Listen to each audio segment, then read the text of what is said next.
Oaxaca, Zacatecas, Puebla, Guerrero y Chiapas del 2001 al 2012. Les agradecemos mucho su asistencia y queremos, por supuesto, presentar y agradecer a las personas que el día de hoy nos acompañan para la presentación del libro. Quiero presentar a la maestra Frida Espinosa Cárdenas, a quien le agradecemos que el día de hoy esté con nosotros para esta presentación.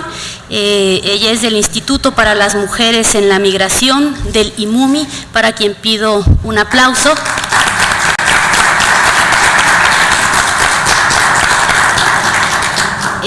Presentar también al doctor Rodolfo García Zamora, quien es el coordinador de este trabajo editorial, y bueno, pues también a quien pido aplauso y le agradecemos que el día de hoy nos acompañe para poder compartirnos. Y por supuesto a la senadora Dolores Padierna Luna, pues quien es nuestra anfitriona en este día. Muchísimas gracias y bienvenida, senadora. Bueno, pues sin más vamos a pedirle a la senadora Dolores Padierna pueda hacernos sus comentarios. Muchas gracias. Primeramente, agradecer el trabajo de los académicos. Ellos son fundamentales. Cada vez que nos encontramos ante un problema gravísimo, aparecen las soluciones. Quiero agradecerle al doctor Rodolfo García Zamora y a la maestra Frida Espinosa Cárdenas su trabajo y que estén hoy en el Senado con este tema que es importantísimo. Estamos en la presentación de este importante libro que es el retorno de los migrantes mexicanos. Aquí mismo se dan soluciones, propuestas, pero yo quisiera primero hacer un recorrido general y luego dedicarnos a este tema. El tema se considera importante desde dos ángulos, el social.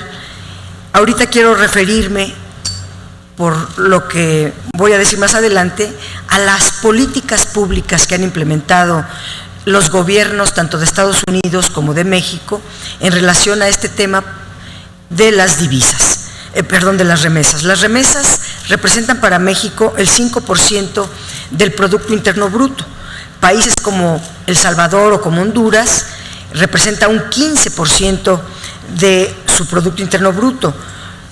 Esto solamente para señalar que es muy importante analizar desde una política migratoria dura cómo la plantea Trump ahora implicaría para nuestros países. ¿Qué ha ocurrido en otros momentos en que Estados Unidos aplica una política dura hacia la migración?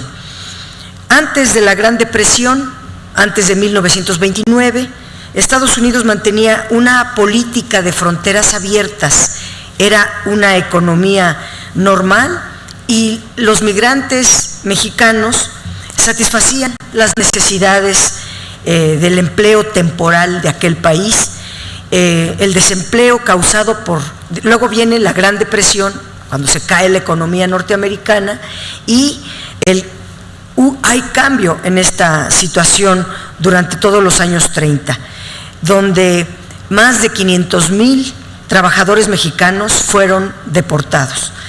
Poquito más adelante, en la década de los 40, la Segunda Guerra Mundial produjo una reducción sustantiva de la fuerza laboral en Estados Unidos y los trabajadores mexicanos volvieron a ser bienvenidos en Estados Unidos. En 1942 se inició el programa Bracero. La palabra bracero viene de brazos para trabajar. El programa Braceros, conformado por una serie de trabajos bilaterales que permitió a los trabajadores mexicanos satisfacer de manera eficiente de empleo temporal a Estados Unidos. Este programa estaba diseñado para legalizar la migración, para que la migración fuera legal y Primero fueron los complejos procedimientos burocráticos, lo que lo hizo imposible, pero en realidad era una política deliberada para mantener barata la mano de obra. En los años 50, la escasez laboral provocada por cuando la guerra había terminado, el programa Braceros era como un problema para ellos. Siguió en pie el programa Braceros hasta 1964, pero desde 1954, o sea, la guerra que es en el 42, se crea bajo ese hecho histórico el programa Bracero. Y el programa Bracero se mantiene en pie hasta 1964, pero 10 años antes, en el 54, se emite la ley McCarren-Walter que endureció las reglas migratorias. Este endurecimiento fue más teórico que práctico. La ley establecía una cláusula que se llamó Texas Proviso, según la cual era un delito entrar de forma ilegal a los Estados Unidos, pero no era ilegal contratar a los migrantes, entre comillas, ilegales o que no tuvieran documentos. Durante los años 80, Ronald Reagan prometió en su campaña presidencial tomar el control de la frontera. Se parece mucho a Donald Trump. Y poco después de asumir la presidencia se emitió la ley Simpson-Rodino, que contenía una combinación de medidas pro-inmigrantes y anti-inmigrantes. Entre las medidas anti-inmigrantes se criminalizó la contratación de migrantes ilegales, pero en una forma ambivalente. La política migratoria de Estados Unidos, los patrones que contrataran a migrantes que no tuvieran documentos, ellos no serían los responsables porque no tendrían la obligación de saber si los papeles que les presentaban los trabajadores eran auténticos o no. Esto lo hacía como, en cierta medida, daban permiso, autorización no escrita, pero sí de facto.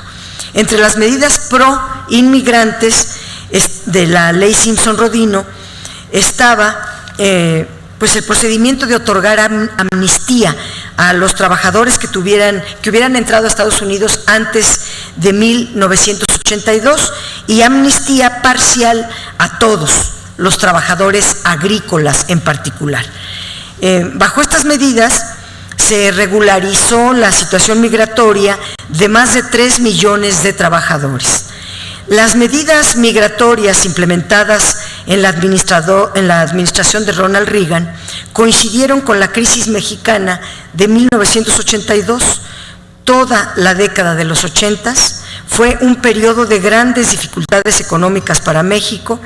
Ello provocó un aumento en la migración hacia Estados Unidos, muy a pesar de la ley Simpson-Rodino.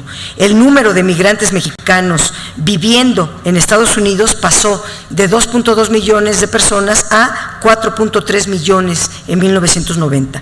En los años 90 viene la renegociación del Tratado de Libre Comercio y paradójicamente Estados Unidos no se comportó como un socio con México en este tema, sino endureció la política de seguridad en la frontera aplicando 2 programas, la Operación Portero y la Operación Mantengan la Línea.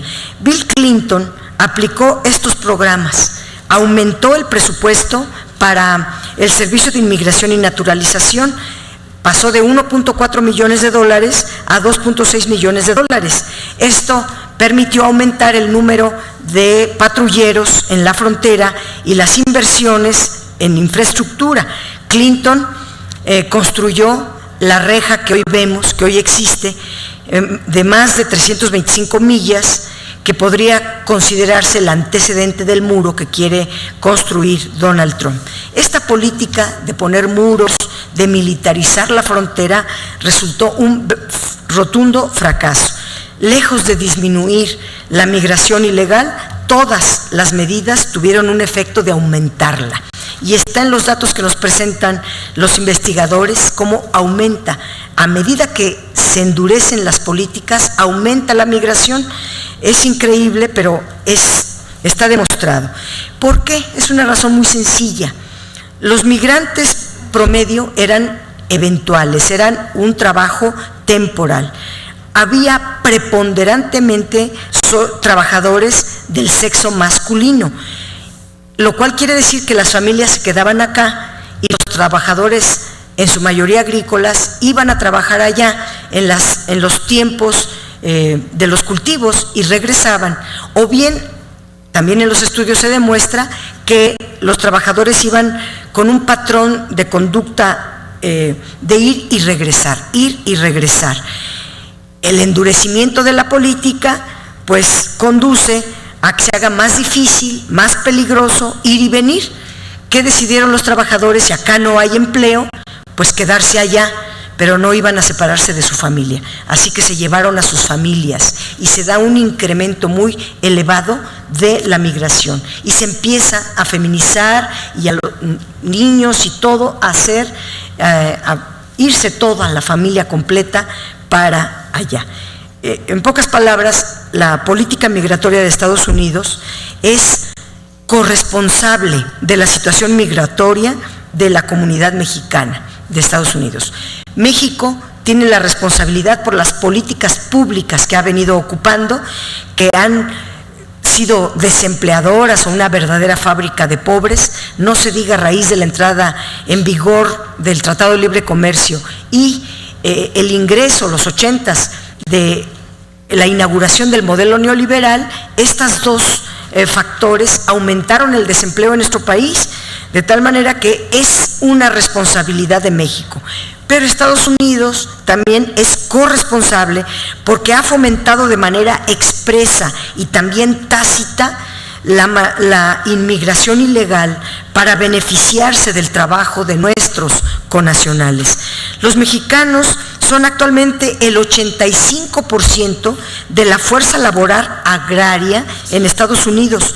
Muchos otros sectores del vecino país dependen de la fuerza laboral migrante y Estados Unidos debería de adoptar políticas de desarrollo en todo el país consistentes en que se reconozca esta enorme aportación de la fuerza laboral al desarrollo de la economía norteamericana. La historia nos señala que un endurecimiento fronterizo no disminuye los flujos migratorios, solo los dificulta y aumenta la migración. El desempeño económico de los países, tanto en el país de origen como el de destino, son factores determinantes en los flujos migratorios. Una relación más equitativa en el plano económico y comercial, una política de verdaderos socios comerciales, no subordinada como está hoy, podrían generar mejores resultados. Los investigadores que están en este libro hablan de 34 años de experiencia y demuestran el fracaso del modelo económico neoliberal actual y cómo ha sido su incapacidad para generar empleos que requiere la población mexicana, y que es esa la causa, la falta de empleos o modelos neoliberales que generan desempleo, porque también podemos analizar, cada década aquí lo traigo, pero para no extenderme tanto, cómo fue la migración en el desarrollo, en el milagro mexicano, por ejemplo, pues que casi fue bajita, pero cuando entramos al 82 de una crisis profunda, o después en la implementación del neoliberalismo, pues esto genera un desempleo profundo. Las políticas económicas, el modelo económico de México es la causa principal que provoca la migración masiva.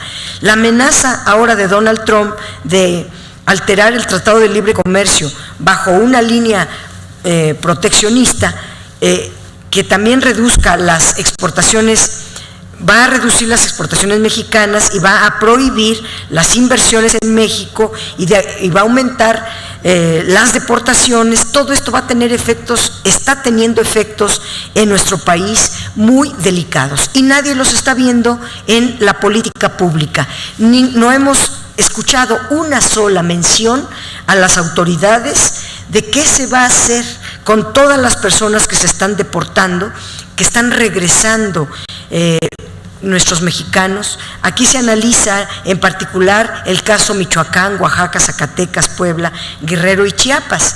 ¿Qué se está haciendo por los gobernadores y por el gobierno federal ante este fenómeno que se está dando de una deportación masiva? ¿Qué vamos a hacer? Pues una política de Estado, nos proponen nuestros investigadores, una política de Estado que fortalezca el mercado interno. No podríamos estar más de acuerdo con eso, porque a partir del Tratado de Libre Comercio todo se apagó el motor interno y la economía mexicana empezó a trabajar con un solo motor, el motor del comercio exterior. Y ese ahorita entró en crisis, siempre ha estado en crisis, pero ahora peor. Entonces necesitamos prender el motor que se apagó, que apagaron deliberadamente en el Tratado de Libre Comercio, que es el mercado interno. La generación masiva de empleos tiene que regresar. Tenemos que encontrar una revisión en este Tratado de Libre Comercio para que se revierta la dependencia, evite las asimetrías entre un país y otro, se promueva una economía binacional y trilateral, equitativa, sustentable, de un libre flujo de mano de obra, que nuestros investigadores nos van a explicar mucho mejor que yo, y una reforma migratoria que otorgue permisos para trabajar en Estados Unidos, hacer valer el programa DACA, que es el de el de acción diferida para los llegados desde su infancia, y el programa NACA, que es acción diferida para los padres de ciudadanos estadounidenses y residentes permanentes en aquel país que son legales. Viene un estudio de las remesas por etapas, viene un estudio de cifras de cuántos indocumentados se han dado, vienen las cifras dolorosísimas de las deportaciones, que todos estos son temas cruciales. Los derechos humanos, la violación de los derechos humanos de los migrantes. Ellos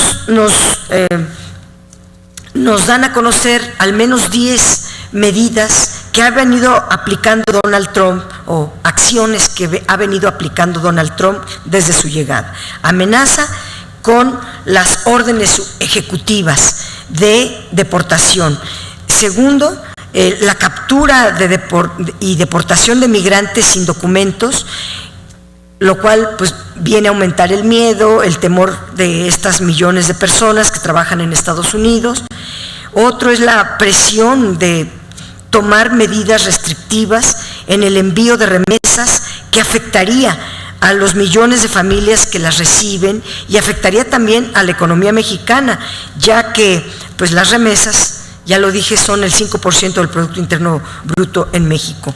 También el hecho de construir un muro, además de ser un acto hostil contra México, es una ofensa contra las y los mexicanos, y debe de ser rechazada tajantemente y exigir un trato diplomático de respeto con nuestro país. Otra es suspender el financiamiento a la ciudad de santuario, lo cual, que es Nueva York, Chicago, Los Ángeles. Ya no se logró esta medida gracias a que los gobernadores de esos estados de la Unión Americana rechazaron la medida, y que también los migrantes y los simpatizantes de migrantes se han organizado y han hecho manifestaciones para que no se les corte el financiamiento a la ciudad de santuario. También suspender el otorgamiento de visas donde no pueda haber una correcta supervisión, es otra de las medidas que quiere hacer Trump. Impedir que los deportados regresen. Si de 2008 a 2014 tenemos 4 millones de deportados, es decir, 500,000 por año, Bueno, ellos dicen algo hay que hacer. Otra es terminar con la oferta de empleos para inmigrantes, que es otra de las medidas que tiene Trump. El abandono del Tratado de Libre Comercio. Este tema es delicadísimo, forma parte de nuestra agenda ya de la próxima semana. El abandono del Tratado de Libre Comercio lo vamos a estar analizando con los investigadores, pero a partir de la última semana de junio se estudiará por nosotros, los senadores y senadoras, y los senadores y senadoras de Estados Unidos juntos allá en Washington, y este libro pues yo me lo voy a llevar para decirles a ellos lo que tenemos que hacer. Y por último diría, cero tolerancia a los migrantes criminales, que así le llama Donald Trump. El trabajo no puede ser criminalizado, pero ellos así le llaman a las personas que están trabajando pero no tienen documentos. Estos hasta lenguajes pues se tienen que ir cambiando. La gran conclusión de este libro es que más allá de las meras declaraciones de Donald Trump, México tiene problemas estructurales que se deben de resolver, que la emigración ha sido una válvula de escape, que se ha incrementado en medio de políticas migratorias agresivas en Estados Unidos, que la población migrante debe de ser reconocida en la renegociación del Tratado de Libre Comercio, que los migrantes son víctimas de las políticas económicas fracasadas, tanto de los gobiernos mexicanos como de los gobiernos de Estados Unidos. La migración debe de ser una opción y no una necesidad. Ante la ausencia de gobiernos eficaces que no han ofrecido nada a los 4 millones de personas que han sido deportadas en los últimos 8 años, este documento es fundamental, porque aquí nos dice el qué hacer y lo tenemos que instrumentar con una visión, desde luego, de políticas económicas, de respeto a los derechos humanos y de pensar en el desarrollo regional antes que políticas de atacar a los migrantes, de criminalizar a los migrantes, porque eso lo único que hace es fomentar, hacerlas más difícil, pero al final de cuentas la migración tiene otras causas. O sea, se ataca pensando que se va a acabar, pero como no es esa la causa, el cerrar la frontera, por ejemplo, esa no es la causa. Aunque cierre la frontera, la migración no se va a acabar, y lo único que se hace es violación sistemática de los derechos humanos. Bueno, yo le doy la palabra a nuestros investigadores, dejo hasta aquí apuntados estos temas para volver a ellos con sus preguntas. Muchas gracias nuevamente, investigadores. Muchísimas gracias a la senadora Dolores Padierna por sus comentarios sobre este libro, que quiero comentarles es, bueno, el trabajo de varios investigadores, pero un trabajo editorial de Miguel Ángel Porrúa, junto con la Universidad Autónoma de Zacatecas y también de Arroyo Migración. Por supuesto, destacando la importancia de que en este recinto podamos contar con este importante material que es producto de la investigación y del trabajo muy destacado de estos 6 equipos de investigadores, que además estuvieron realizando un trabajo de campo muy importante, y bueno, que están, como ya nos comentaba la senadora, pues atendiendo a los principales problemas que enfrenta también nuestro país. Quiero agradecer la presencia y agradecerles que nos acompañen también a la diputada federal Marisela Contreras, que nos acompaña en esta presentación, a la doctora Rosa Márquez, también quien nos acompaña, y a María García, también de las organizaciones de migrantes. Muchísimas gracias por acompañarnos el día de hoy. Y bueno, para continuar con las intervenciones, quiero presentarles a la maestra Frida Espinosa Cárdenas. Frida es una mujer migrante de Tucson, Arizona, nacida en Guadalajara, Jalisco. pero es latinoamericana ante todo. Obtuvo la maestría en Salud Pública con área de concentración en Ciencias Sociales y del Comportamiento del Instituto Nacional de Salud Pública en Cuernavaca, Morelos, y la licenciatura en Estudios de la Frontera de Estados Unidos-México de la Universidad de Arizona. Durante varios años trabajó como trabajadora social y en el área administrativa de distintas agencias de salud mental en Arizona. También cuenta con experiencia en el área de evaluación y monitoreo de programa de salud. Durante su tiempo como evaluadora trabajó con distintas agencias federales y estatales en el estado de California, Arizona, el territorio de Samoa Americana y las Islas Marshall. En Tucson, Frida ha formado parte de la red de organizaciones que luchan con y por los derechos de las familias migrantes y en particular por el bienestar de migrantes en detención que se identifican como lesbiana, gay, bisexual y transgénero. Entre otros, a través de la Alianza de Justicia Global, ha colaborado en los temas de salud en cárceles y con madres presas políticas. Frida forma parte del equipo del Instituto para las Mujeres en la Migración AC, el IMUMI, como coordinadora de apoyo a familias transnacionales y trabaja por el bienestar de las familias transnacionales desde el contexto mexicano. Bueno, pues agradecemos a Frida y pues adelante.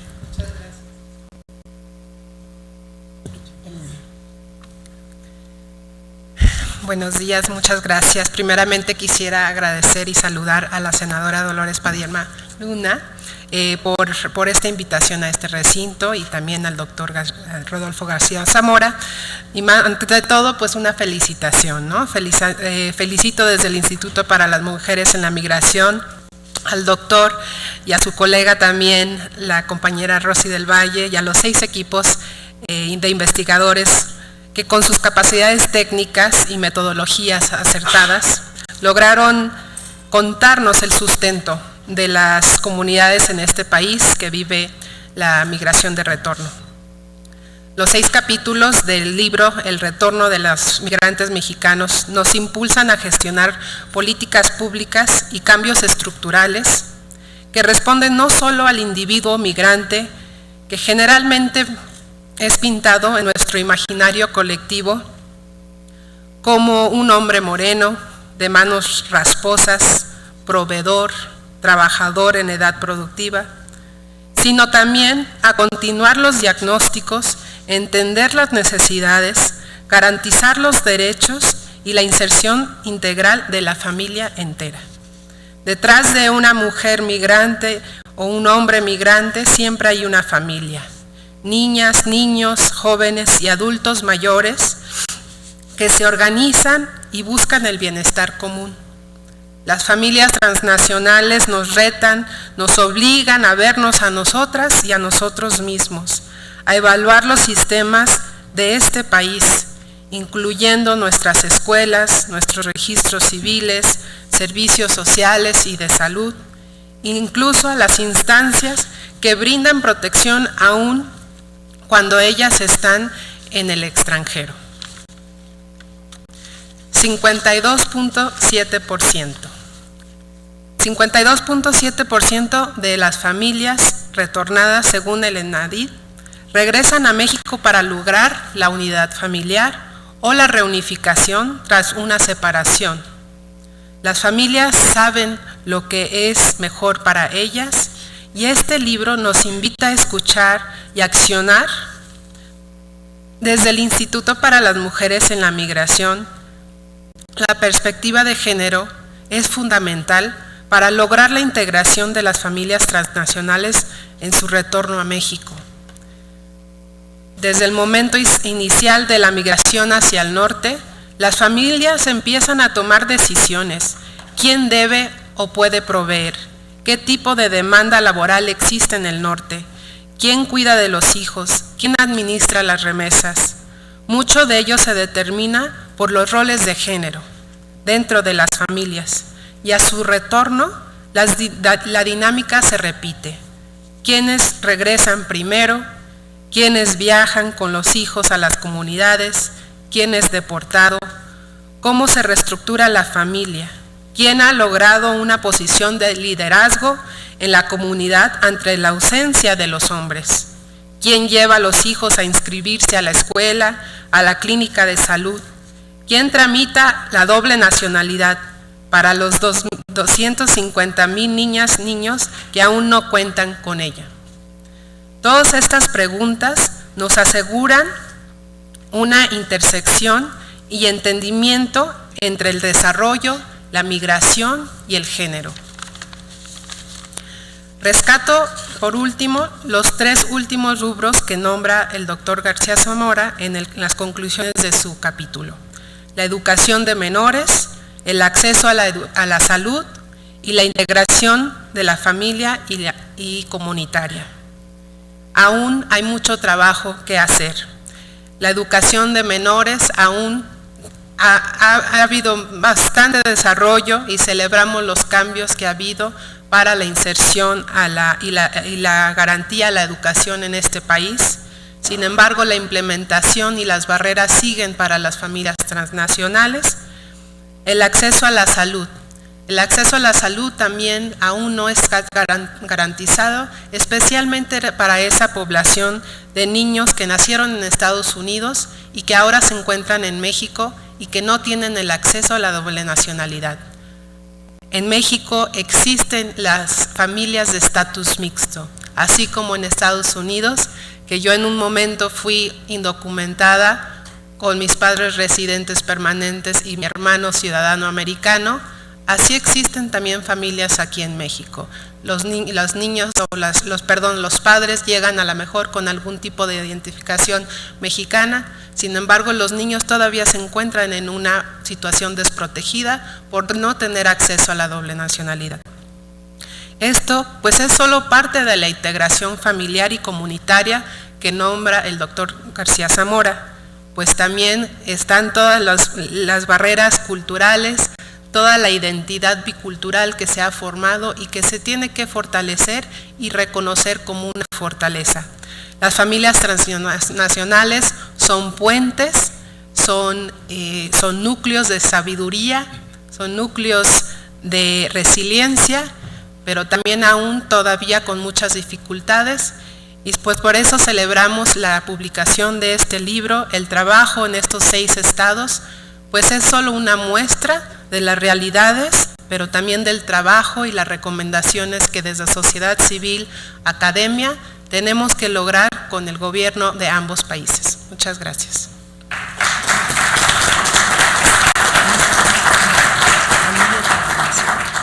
Muchísimas gracias, agradecemos a la maestra Frida Espinosa por sus comentarios y quiero también agradecer la presencia de la Secretaria del Trabajo y Fomento al Empleo de la Ciudad de México, compañera Amalia García, que nos acompaña también en esta presentación. Le agradecemos mucho, sabemos también de su siempre preocupación por los temas también de los migrantes y el interés en estos temas. Y bueno, para continuar con las intervenciones, por supuesto queremos presentar al doctor Rodolfo García Zamora, quien es el coordinador de este trabajo editorial.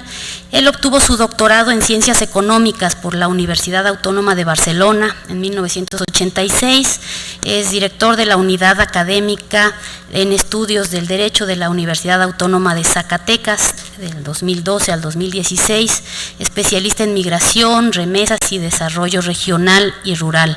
Ha sido director de la Facultad de Economía y secretario académico de la Universidad Autónoma de Zacatecas, es miembro del Sistema Nacional de Investigadores, nivel 2, miembro de la Academia Mexicana de Economía Política, asesor del Consejo Nacional de Ciencia y Tecnología, CONACYT, asesor de la Facultad de Ciencias Sociales de la UNAM Iztapalapa y del Colegio de la Frontera Norte. Además es asesor y consejero del doctorado interinstitucional de administración, de varias, en administración, en varias universidades también él participa, en el Colmex, el CIDE, la Universidad Autónoma de Zacatecas, integrante del patronato de Sin Fronteras IAP y del del patronato del INEDIM. Además, ha sido profesor del Colegio de la Frontera Norte en México y de la Universidad Central y Autónoma de Barcelona en España. Profesor invitado en el Instituto Tecnológico de Massachusetts, de la Universidad de California, Los Ángeles, Universidad de Berkeley, de Sydney, la Universidad de Chicago, de Maryland, etcétera, etcétera. Tiene una larga trayectoria y sobre todo tiene también una larga lista de publicaciones y de investigaciones. De verdad agradecemos mucho al doctor que puede estar el día de hoy aquí con nosotros y presentarnos este importante trabajo. Adelante. Buenos días, tengan todos ustedes.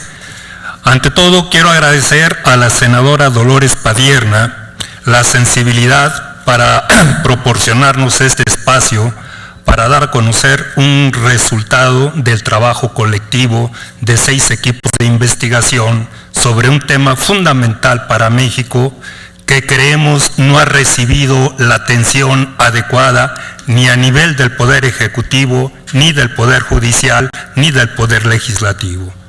Agradecemos el apoyo de la maestra Chanedi, de todo el equipo de colaboradores y por supuesto del Senado en su conjunto. Agradecemos la participación de la maestra Frida, que es una colega y amiga con la que hemos estado trabajando también durante varios años con esta temática.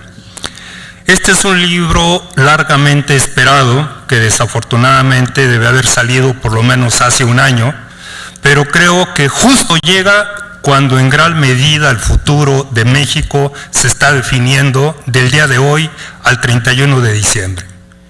Y de repente cuando se ve la prensa nacional, por lo menos en el discurso oficial, tal parece que este futuro de México solo depende de 2 eventos: la renegociación del TLC y las elecciones del 2018.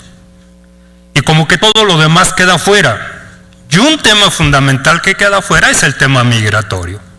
Cuando recién nos estábamos instalando, la senadora Dolores Padierna recordaba que cuando la discusión del 93 del TLC, el tema migratorio no entró dentro de ese tratado. Y yo le señalaba que en noviembre de 1993, de manera muy tímida, Salinas de Gortari planteó que se pudiera meter el tema de movilidad humana. Y de Estados Unidos le replicaron: si México acepta que se meta el tema del petróleo al TLC, nosotros aceptamos el tema de la migración. Se canceló el que se metiera el tema del petróleo. Hoy los energéticos están totalmente privatizados y el tema de la migración no aparece en la agenda de rediscusión del TLC. Y recuerdo un poco, en términos de anécdota, que el crecimiento migratorio en México en los últimos 40 años ha sido tan explosivo, y en el caso de Zacatecas, la compañera Amalia García lo conoce perfectamente, todas las familias tenemos migrantes, que en algún momento nos atrevimos a decir, jugando con las estrofas del himno nacional, del lugar de que un soldado en cada hijo te dio, un migrante en cada hijo te dio. El tema es que a pesar de 40 años en que este país ha vivido en términos económicos, sociales y políticos fundamentalmente de la migración, hasta hoy no hemos sido capaces de hacer verdaderas políticas públicas que incidan en las raíces estructurales de la migración. Y yo anticipo que este tema de la migración es tan complicado que requiere la concurrencia de todos los actores institucionales y de la sociedad civil. Ya no es solo la vieja migración de México a Estados Unidos. Hoy México es un país que tiene 5 dimensiones de migración. Somos país de origen, somos país de tránsito, somos país de destino, somos país de retorno y somos un país de desplazamiento con cerca de 400,000 mexicanos que por la violencia se ven obligados a cambiar sus lugares de origen. Y frente a esto, no vemos políticas públicas que estén a la par de la importancia que tienen estos fenómenos. Yo voy a centrar mi presentación de este libro en 3 elementos. El primero, el contexto en el cual se da el retorno de los migrantes mexicanos. Segundo, la investigación que hicimos en los 6 estados sobre el retorno. Y tercero, las propuestas que estamos haciendo y contextualizando estas propuestas en algo que inéditamente pronunció uno de los principales precandidatos a la presidencia de la República de México el día de ayer en Miami, y que se los voy a compartir al final de mi presentación. Comienzo retomando algunos elementos que ya ha señalado la senadora Dolores Padierna. México tiene 100 años de migración internacional a Estados Unidos. En efecto, la migración creció de manera significativa de 1915 a 1929, pero cuando la crisis del 29-33 nos deportaron 500,000 de mexicanos, y fue la primera experiencia de una deportación masiva a nuestro país. En aquel momento hubo políticas públicas de alta prioridad por parte del gobierno mexicano que hoy no hemos visto a nivel del Poder Ejecutivo, ni del Poder Legislativo, ni del Poder Judicial. Llegamos a los años 70, de los años 70 al 2017, la migración crece de manera explosiva. En los años 70 solamente había 800,000 mexicanos radicando permanentemente en los Estados Unidos. Para el 2007, que estalla la crisis económica en Estados Unidos, ya había 12 millones de mexicanos radicando permanentemente en Estados Unidos. Y esto fue resultado de las reiteradas crisis económicas y, como señalaba la senadora Dolores Padierna, del cambio de modelo económico 1 de diciembre de 1982, en que desaparecen las políticas de desarrollo regional, de desarrollo sectorial, y cómo el tema del desempleo y cómo el tema del deterioro social se convierte en un proceso creciente que va a propiciar que la migración se convierta en una válvula de escape a las limitaciones estructurales de empleo y de ingreso, y también a las consecuencias del modelo neoliberal. Ella señalaba cómo en 1986 se da la famosa IRCA, que permite la regularización de cerca de 3 millones de mexicanos y que pudieron llevarse a su familia, pero a partir de ese momento es que también se inicia un proceso de paulatinas deportaciones que se van a incrementar cuando sobreviene la crisis del 2007-2008. Y es a partir del 2007-2008 en que México crecientemente adquiere las 5 dimensiones que yo mencionaba como país migratorio, que le dan un lugar especial dentro de los especialistas de migración en el mundo. País de origen, país de tránsito, país de destino, país de retorno y país de desplazados. Y llama la atención, y es una pena, el desencanto que tuvimos con Obama. Recuerdan que Obama nos vendió un discurso muy progresista, una reforma migratoria, su capital político lo desgastó o se le acabó con la reforma de salud, que fue un avance, pero finalmente tuvo el triste mérito de ser el presidente que más mexicanos ha deportado en la historia de su país. Cerca de 3 millones de mexicanos deportados entre el 2008 y 2016. Esta situación se profundiza con el triunfo del candidato republicano el pasado mes de noviembre y la amenaza de deportar a 5.8 millones de mexicanos indocumentados. Los colegas del Colegio de México hicieron un evento hace 3 meses y hicieron un pronóstico. En un escenario extremo, donde fuera posible que deportaran a estos 5 millones de mexicanos, las remesas caerían en un 50% y los salarios en México caerían en un 8%. Es decir, sería un enorme deterioro a la principal fuente de recursos que vienen del exterior. Y hay que recordar que el año pasado entraron 26.900 millones de dólares, 30% más que las exportaciones petroleras.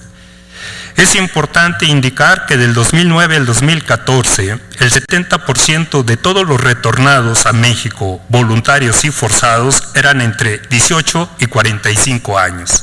Es decir, mayoritariamente es gente en edad productiva, gente que requiere un empleo y que el país no está en condiciones de ofrecerlo. El 45% de los retornados señalaba que la reunificación familiar era la causa del retorno. Y empieza a haber datos muy interesantes recientes. El 15% de los retornados viene del DF, el 9% de Michoacán, el 8.5% de Guanajuato y posteriormente le sigue Oaxaca y Baja California. Una tendencia importante es cómo empieza a haber un descenso en la cantidad de deportados. En el 2013 fueron 332.865. En el 2014, 343.196. En el 2015, 207.398. En el 2016, 216.932, más 80.000 retornados voluntarios. Y las tendencias actuales de la encuesta de migración de la frontera norte de los colegas del Colegio de la Frontera señalan lo siguiente. Se reduce la cantidad de deportados, como nos lo expresan esta tendencia del 2013 al 2016. Crece la antigüedad de los mexicanos que están siendo deportados. Se reduce las detenciones en la frontera y crece la deportación de migrantes del interior de los Estados Unidos. Con esto crece la separación familiar y los problemas de integración a México a migrantes que tenían 10, 15, 20, 25 años sin estar en nuestro país y que su capital social está deteriorado y que el México al que regresan es un México que ha cambiado cualitativamente las más de las veces en términos negativos. Yo anticipo que una de las constantes de las 1,800 encuestas que aplicamos en los 6 estados fue que los migrantes retornados nos decían, nos fuimos a Estados Unidos por causa de desempleo. Y ahora que nos deportaron, volvemos a México y no hay empleo, pero hay una violencia terrible que no conocíamos. Y yo creo que esa es la tragedia de nuestro país y esa es la tragedia de la mayor parte de los estados de México. Es en ese contexto que en el 2012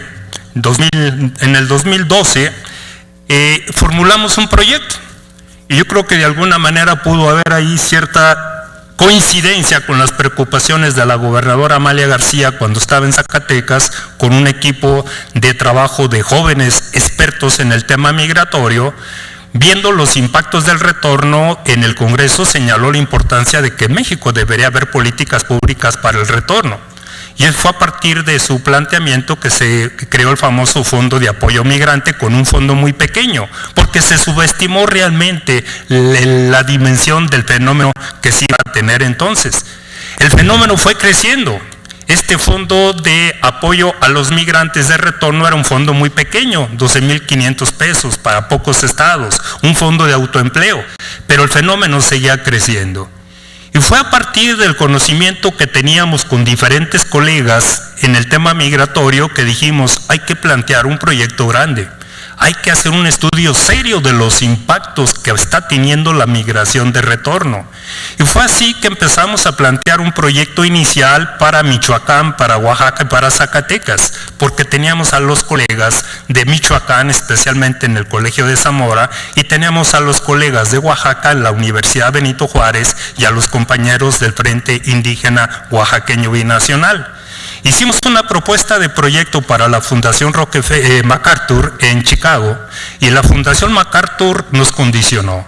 Yo apoyo este proyecto siempre y cuando, además de un proyecto tradicional, sea un proyecto que tenga una propuesta concreta que eventualmente pueda servir como soporte para una política pública. Y para ello nos pidieron una reunión en México con los oficiales de programa y nos solicitaron que estuvieran los 3 responsables de la atención a los migrantes de los estados para ver si era cierto que una investigación de este tipo fuera a tener impacto. Afortunadamente nos apoyaron y cuando ya teníamos este apoyo, CONACYT nos dio un apoyo adicional y entonces nos permitió integrar Puebla, Guerrero y Chiapas.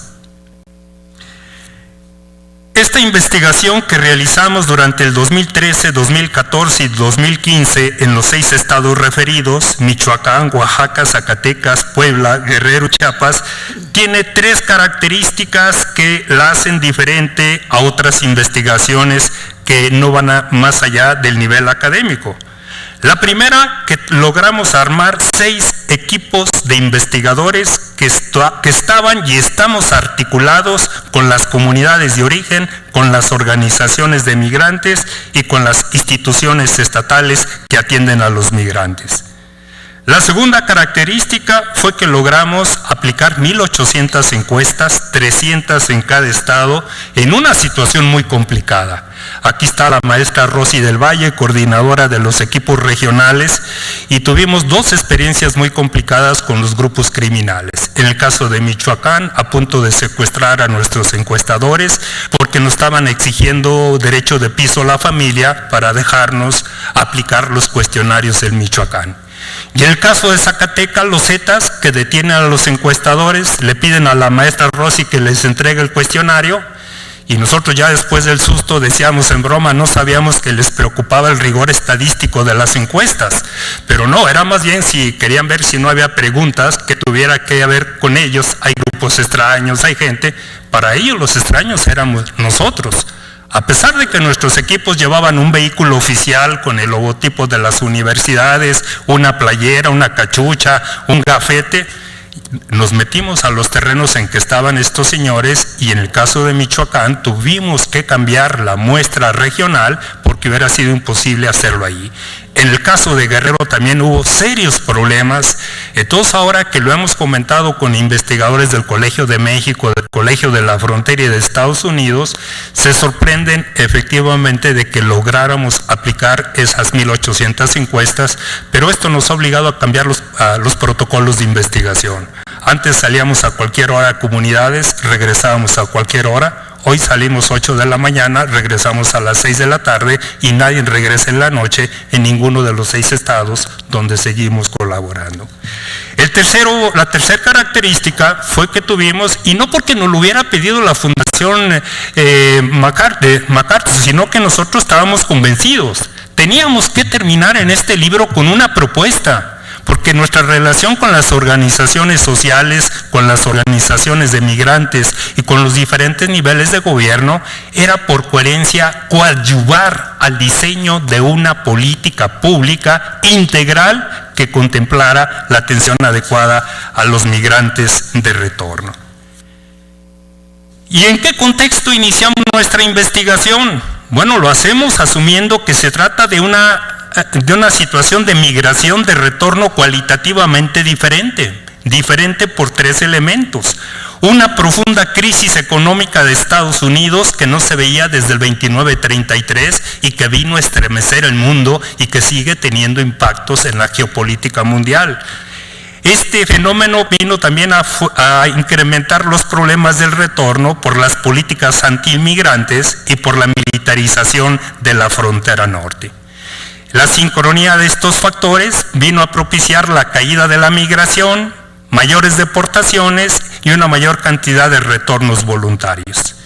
Y un primer elemento que empezamos a constatar a nivel federal, pero de manera particular a nivel de los estados y a nivel de los municipios, fue que las deportaciones y el retorno masivo cuestionaban y cuestionan la estructura económica, la estructura social e institucional para reintegrar a los deportados. La estructura del país actual no está en condiciones de presentar una propuesta alternativa de integración en términos de empleo, de educación, de salud, de tratamiento psicológico, de tratamiento médico y de ciudadanía. Y eso nos obligó a hacer una revisión de la literatura mundial de qué dependía la reintegración de los migrantes retornados. Y toda la literatura de Europa, de Asia, la literatura de África nos dice la reintegración de los migrantes depende fundamentalmente de 2 factores: de la estructura económica de cada país y región de regreso y de las habilidades y capitales con que regresan los migrantes a sus lugares de origen.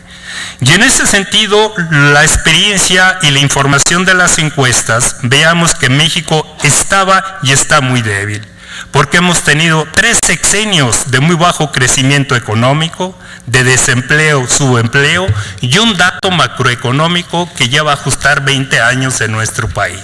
El 60% de la población económicamente activa está en la informalidad.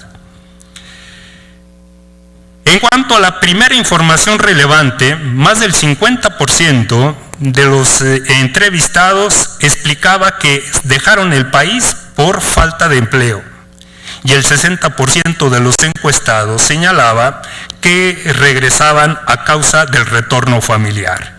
Y en cuanto a las estadísticas de los deportados, en el primer viaje solo el 11% reconocía que habían sido deportados. Y en el segundo viaje la estadística regresaba al 17%. Cuando uno aplica las entrevistas, las encuestas en comunidades y le pregunta, ¿fue usted deportado? No siempre el migrante contesta con la verdad, porque regresar deportado es como un estigma en la comunidad, es como una forma de ser un migrante fracasado. Alguien que en ocasiones anteriores regresaba con la troca nueva, con la música, con la cerveza, invitando, a veces presumiendo. Regresar deportado o derrotado, creo que a ningún ser humano le gusta regresar en esa condición. Pero los datos en términos de la causa de la migración y los datos en términos de la reunificación familiar, la diferencia son 15 puntos respecto al reporte de Bancomer Bilbao Vizcaya, que yo creo que es el reporte más estandarizado. El reporte de nosotros está hecho de la base de datos de 1.800 encuestas. En términos de la mayor estancia de los entrevistados, la tendencia es que el 41% de todos los entrevistados nos decía que estuvieron 25 meses o más, que era el doble de lo que habían estado en los años anteriores. El 31% pensaba regresar a Estados Unidos. Nos impactaron entrevistas en Michoacán, en Puebla y en Zacatecas, cuando muchos de los entrevistados les decíamos, ¿y usted piensa regresar? Y la respuesta es, tengo 30 días aproximadamente en mi estado, no he encontrado empleo, no veo opciones regionales. Estoy buscando un nuevo préstamo para con el Coyote nuevamente emigrar a los Estados Unidos. Entonces, este dato del 31% creo que es un dato que deberíamos tener muy en cuenta. Respecto a la reinserción laboral de quienes han reingresado al país, el 73.7% encuentra trabajo. El 49.8% encuentra empleo, pero totalmente diferente a lo que hacía en Estados Unidos. Y el 24% menciona que sí encuentra cierta aplicabilidad en las habilidades que encontró en Estados Unidos.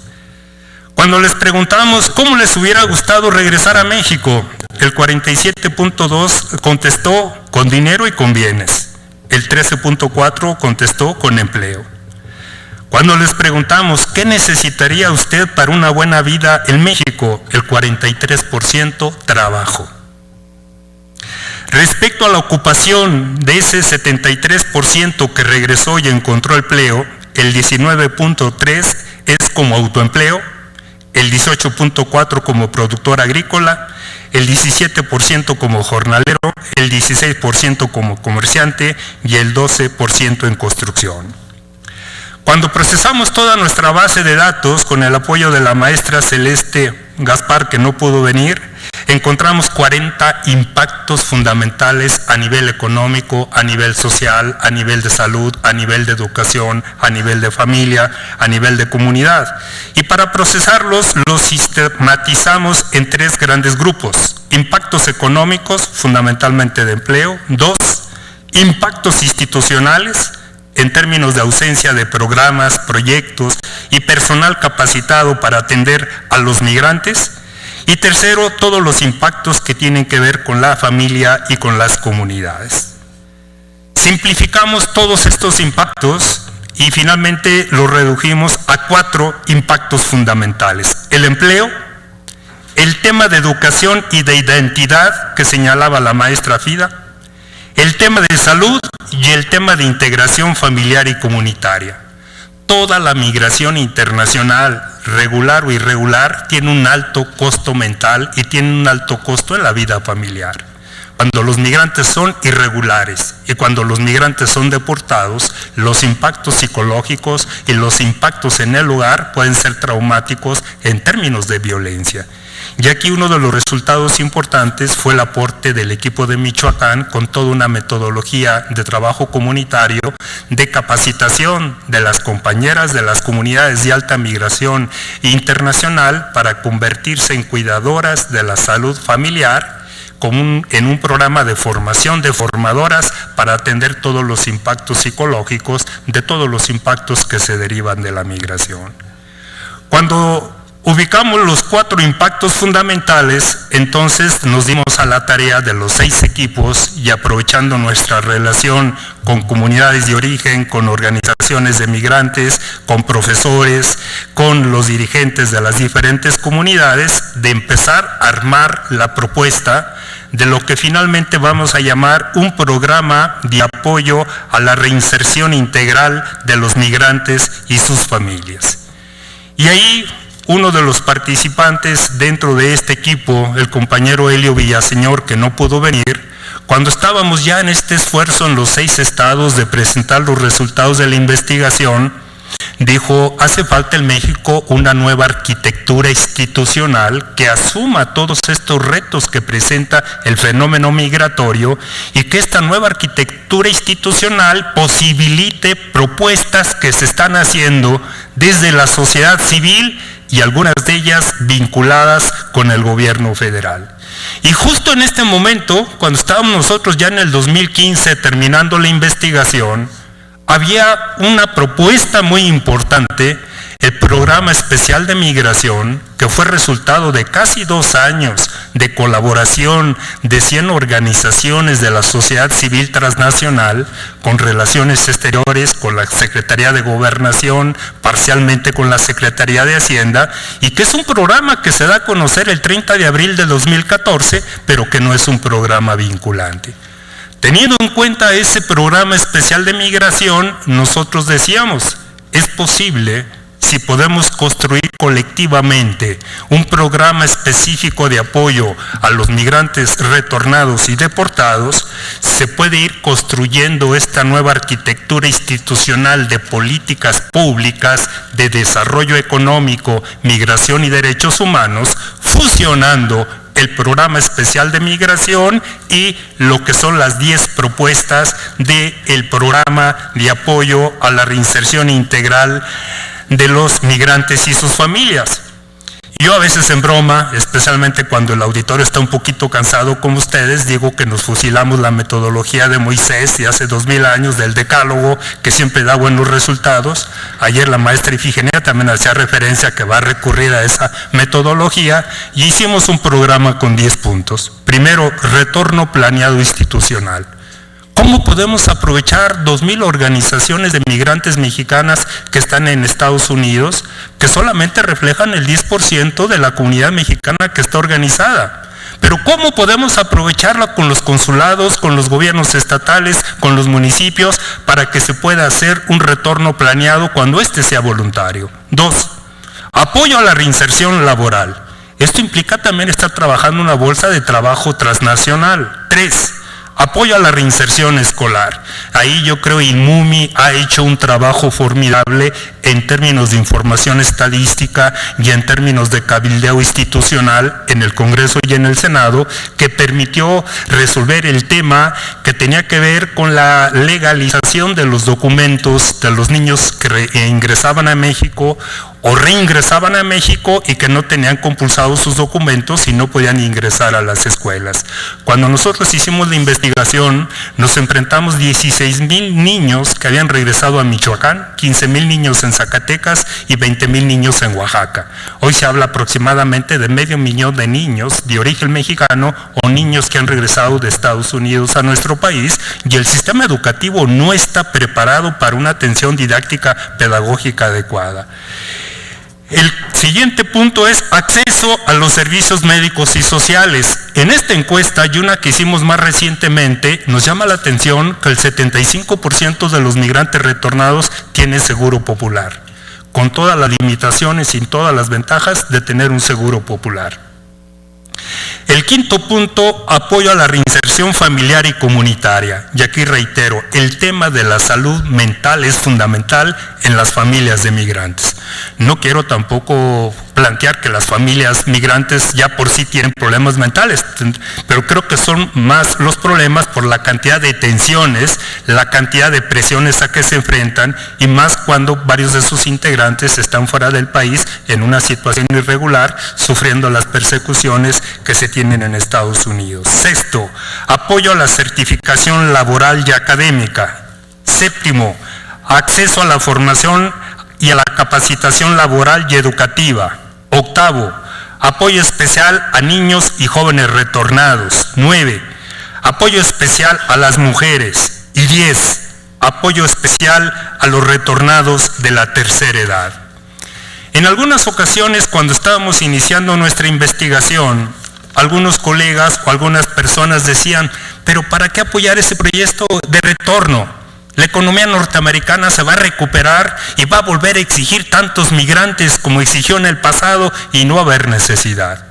Y nosotros decíamos, la crisis que estaba experimentando Estados Unidos 2010, 2011, 2012, 2013, ha tenido una recuperación muy lenta, muy desigual, y el mercado laboral en Estados Unidos sigue siendo muy frágil, muy precarizado, aunque efectivamente hay segmentos muy dependientes como el campo, los janitor, la construcción, altamente dependientes de la mano de obra mexicana, especialmente irregular. Pero el otro componente está el envejecimiento de una parte importante de los migrantes mexicanos, y especialmente de los 5.8 de migrantes indocumentados. Y estos migrantes, que están en su mayoría por abajo de la línea de pobreza, no tienen condiciones de vivir ya ancianos en Estados Unidos. Y esto nos va a enfrentar en los próximos 10 años a un retorno creciente de millones de mexicanos viejos, enfermos y sin pensión, y con un sistema de salud y un sistema de pensión con graves problemas que hoy ya los vemos para atender adecuadamente a los que no hemos emigrado. Esa es la propuesta del PARAMIF. Y entonces, ¿qué fue lo que hicimos? Lo que hicimos fue presentar los resultados en eventos, primero en Puebla, con el Congreso de Puebla.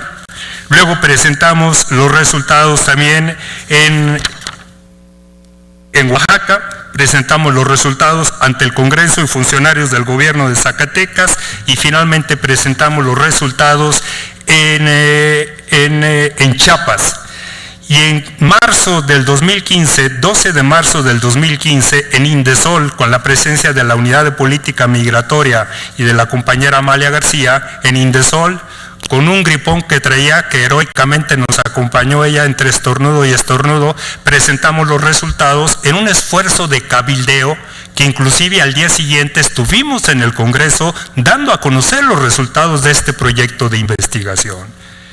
Nosotros estábamos muy motivados porque, especialmente en el caso de Oaxaca, donde estaba un dirigente migrante, Rufino Domínguez, al frente de la Oficina de Atención a los Migrantes, dirigente migrante indígena con una trayectoria de 20 años, reconocido a nivel internacional y muy comprometido, habían logrado sacar un acuerdo para hacer un programa estatal de apoyo a la migración de retorno.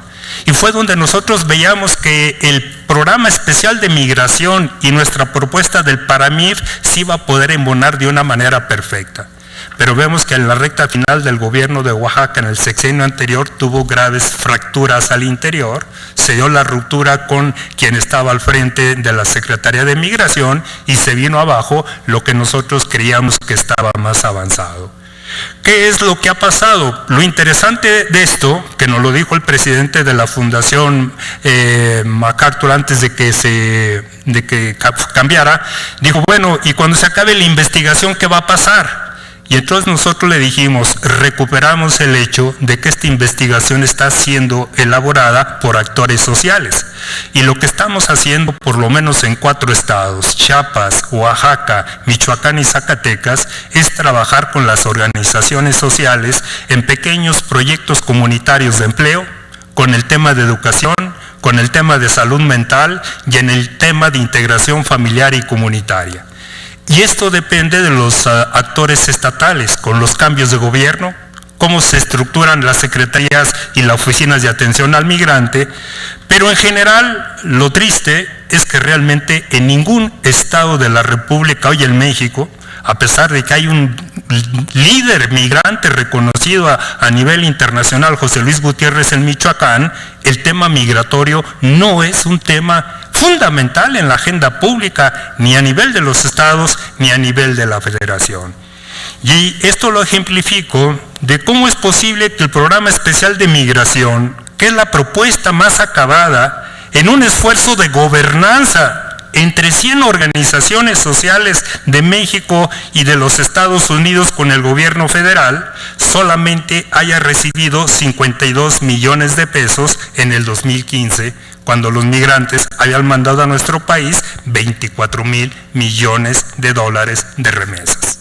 ¿O cómo es posible la asignación que se le dio para este año al tema migratorio de 6,000 millones de pesos para el tema migratorio, 98% para el INAMI, Relaciones Exteriores, y un 2% solamente para cuestiones asistenciales, cuando nuestro país recibió de los migrantes 26,000 millones de dólares por concepto de remesas?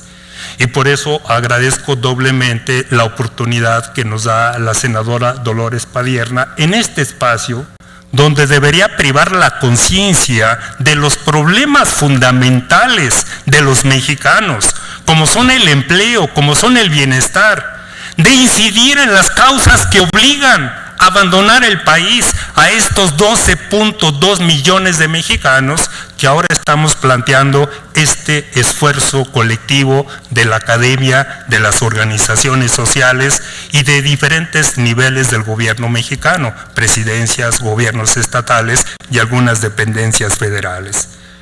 La experiencia que tenemos en los últimos 20 años es que las políticas hacia la migración han sido políticas de seguridad nacional. Y vean el tema de los transmigrantes, y vean el tema de Centroamérica. Las políticas sobre migración en México además son asistencialistas y son corporativas. Y lo que en términos económicos tenemos una gran incoherencia, un modelo económico que destruye el mercado interno, destruye el campo, destruye las cadenas productivas, que expulsa a la población, y luego estas políticas asistencialistas de a ver cómo podemos apoyar a los migrantes que crecientemente nos están expulsando de Estados Unidos. Y es a partir de ahí, como lo señalaba la senadora y como lo reiteraba la maestra Frida, en este libro hay un planteamiento de trabajemos todos los actores por construir verdaderas políticas públicas de desarrollo económico, migración y derechos humanos que no se han hecho hasta ahora. Y yo había cerrado ya mis notas, me levanté muy temprano, a las 6 de la mañana yo tenía ya mi acordeón con las viejas tradiciones, me salí a tomar un café de los Altos de Chiapas a la salud de todos ustedes, leo la prensa y me encuentro que el que va delante de los precandidatos del partido oficial a la presidencia de la República, Videgaray, dice lo siguiente en Miami, en la Conferencia para la Prosperidad y la Seguridad en Centroamérica. La migración, la seguridad, el desarrollo económico, la estabilidad y la prosperidad son retos compartidos de Estados Unidos, México, Guatemala, Honduras y El Salvador. 2. Los retos de la migración y la seguridad son síntomas de una problemática estructural. Tenemos 20 años escribiéndolo, tenemos 20 años planteando propuestas y ni nos ven ni nos oyen, como lo decía el gurú del sexenio 88-94. 3. Si se quiere avanzar, hay que tener temas de fondo como desarrollo, de generación de empleo y prosperidad. En 35 años, las políticas económicas que reflejan estos tres personajes que fueron ayer a la pasarela de Miami, Videgaray, Mid Curibreña y Osorio, ¿reflejan políticas de desarrollo del país? ¿Políticas de empleo o más bien reflejan política de la muerte de la estructura productiva, del empleo, de la cohesión social y provocadores de la expulsión y la violencia. Y finalmente termina diciendo, el desarrollo debe ser sostenible, sustentable e incluyente. Bueno, en plena campaña presidencial, y es cuando empieza a correr el rumor que para agosto lo destapan como el candidato del partido oficial. De otra manera, se vería una enorme incoherencia quien estuvo en Hacienda con políticas recesivas, profundizando el modelo neoliberal, y que ahora lo que está planteando choca totalmente con lo que ha hecho el gobierno hasta la fecha. Y entonces, la única explicación que yo le doy a esto es una explicación política de coyuntura que hay que tomarlo en su justa dimensión, pero no por eso podemos cejar de pequeños avances. Antes de que yo tuviera esta colaboración inesperada de Videgaray, yo lo que tenía preparado es decir, bueno, ¿cómo rematamos la situación? En esta situación que hoy tenemos un déficit de 9.6 billones de pesos, 50% del Producto Interno Bruto, cuando se están pagando 500,000 millones de pesos por intereses de la deuda. Lo que se puede intentar a nivel de las fuerzas políticas progresistas y de izquierda, darle realmente el carácter de vinculante al programa especial de migración, articularlo con el PARAMIF de los 10 puntos y buscar que esto tenga el mismo peso que tiene la cruzada contra el hambre a nivel de los gobiernos estatales.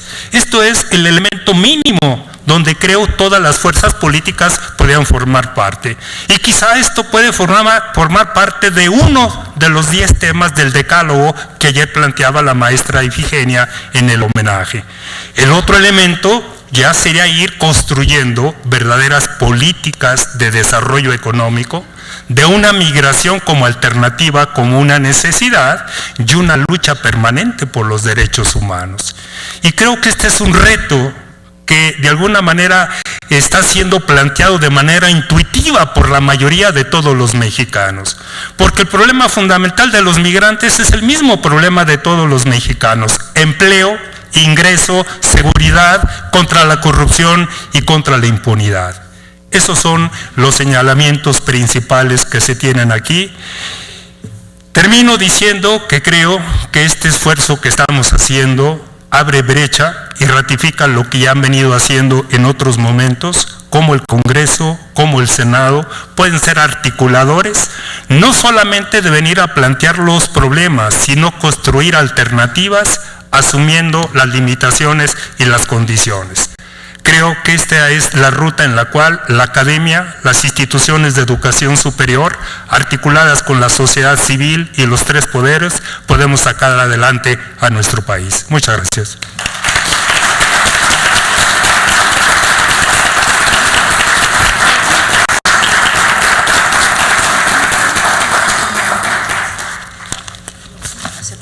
Sí, ¿cómo no?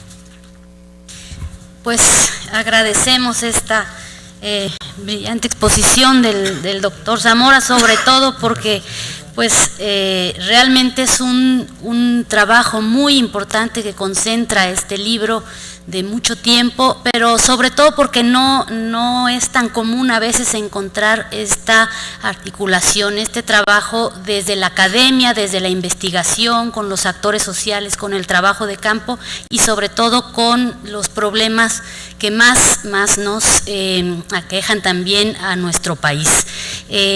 Pero bueno, por eso nos da mucho gusto poder estar el día de hoy aquí en este recinto, hacer la presentación de este importante trabajo, y si hubiera alguna pregunta que quisieran también plantear a los investigadores sobre este tema, pues podríamos hacer ahorita abrir una ronda de intervenciones que fueran breves y para poder también concluir. No sé si hubiera... Muy bien, pues entonces pediríamos si nos apoyan con el sonido en el escaño número 5, si es tan amable. María García, adelante. Buenas tardes. Agradeciendo y apreciando este interés que tienen para con nosotros los migrantes. Y extendiendo algunas opiniones. Nosotros en el 2005 que nos dimos a la tarea de implementar políticas públicas dentro del gobierno de la ciudad, que finalmente se dio y actualmente existe, ha sido rebasada. Una de las propuestas de nosotros como migrantes es, punto número 1, se nos reconozca a los migrantes como contribuyentes a la economía nacional. Partiendo de esa base, genera una política articulada. El Distrito Federal crea una Secretaría de Migrantes. En los estados, cada estado tiene la obligación de hacerse responsable de sus migrantes. ¿Por qué? Por la contribución que tienen a los mismos. Nosotros hemos luchado por mucho tiempo por ese reconocimiento, que hoy somos deportados, pero ayer éramos contribuyentes y derecho tenemos a que se hagan políticas específicas que nos permitan sobrevivir en el regreso. Y las familias que estamos aquí en México, que todavía tenemos familiares en los Estados Unidos, la protección como contribuyentes, como familiares de contribuyentes. Esa es una de las luchas que nosotros hemos llevado por muchos años, el reconocimiento como contribuyentes. Otra cosa muy importante es la difusión que hemos hecho, ampliarla para la doble nacionalidad. Es un crimen que se haga lo que está haciendo el gobierno de Estados Unidos, reteniendo a los niños nacidos en los Estados Unidos, y cuando ingresan a México no tienen su doble nacionalidad. ¿Por qué? Por falta de conocimiento y por falta de recursos. Eso no es justo. Tenemos que ver la doble nacionalidad, posicionamiento, traducción, inserción, que los gobiernos de cada estado se apliquen a hacer la doble nacionalidad para esos niños que están en retorno en México. Y la promoción en los Estados Unidos, para que cuando son deportados los padres, esos niños con la doble nacionalidad, nosotros les decimos, hey, esos niños también son mexicanos, se van con sus padres. Importantísimo promocionar la doble nacionalidad en los Estados Unidos y facilitar la doble nacionalidad aquí en México. Gracias. Muchas gracias por pregunta. Sonido, por favor, en el escaño número 6, Marisela Contreras. Muy interesantes las 3 presentaciones, porque hacen esta vinculación del problema que tenemos con nuestro sistema económico que expulsa a las personas de su país para la sobrevivencia y la indefensión en la que quedan. En algún momento hemos dicho que todo este asunto de la globalización se enmarca en el tema de una economía general y de patrones que ven lo económico, pero hacen a un lado lo humano, es decir, no ven a la migración como parte de este proceso global de la economía. Entonces, yo creo que este tema también se tiene que ver con la responsabilidad de los gobiernos de manera internacional, porque utilizan la mano de obra de los migrantes y transmigrantes, pero bajo ninguna circunstancia están dispuestos a generar las políticas sociales que les den protección y cubran esas necesidades básicas. Entonces, digamos, por ese lado a mí me parece interesante, porque a veces se hace la desvinculación de estas situaciones económicas en el tema de la migración. Y yo haría 2 preguntas. Si en su proyecto de investigación encontraron cuáles serían las diferencias para la atención de las mujeres que migran y de los varones en el marco de una política diferenciada, porque en estos procesos agresivos las mujeres tienen una condición de vulnerabilidad doble. Muchas de las mujeres que están en Estados Unidos están solas también, y en estos procesos de traslado, de repatriación, de retorno, son sujetas a violencias específicas como el hostigamiento sexual, como la violencia sexual. Entonces, si algo arrojó en este sentido la investigación que se realizó. Muchas gracias. Muchas gracias por pregunta. Y sonido, por favor, en el escaño número 22, si es tan amable. Felicito a la senadora Dolores Padierna y al panel que están presentando el libro. Mi pregunta sería, ¿han tenido contactos? Nosotros como asociación civil formamos una red y por ejemplo estoy en Hidalgo, en Oaxaca y en otros lados. Nuestro problema es que, por ejemplo, en Michoacán, ¿a qué van a llegar los migrantes a incorporarse nuevamente, a enrolarse con los narcos, con los secuestradores? Por ejemplo, en Zacatecas, a agarrar víboras y venderlas en las carreteras, a agarrar ratas y venderlas también, ¿verdad? En Hidalgo yo soy de un municipio, del Valle del Mezquital, donde se riega con aguas negras. Y ahí en nuestro trabajo, nuestra preocupación es la reinserción, ¿verdad? Y por ejemplo, entrar a Michoacán, las organizaciones civiles, pues es muy difícil por la violencia, en Sinaloa igual. Y conocí a Elio Villaseñor cuando estaba en el equipo Pueblo, ¿verdad? Laboramos un poco con él. Entonces no estamos alejados de esto. Nuestra situación es la vinculación, tanto allá como acá, porque ahorita tan solo vean en la Alameda, aquí cerquita, ¿verdad?, cuánto migrante hay pidiendo, no solo de México, sino también en centroamericanos hasta de África, ¿verdad?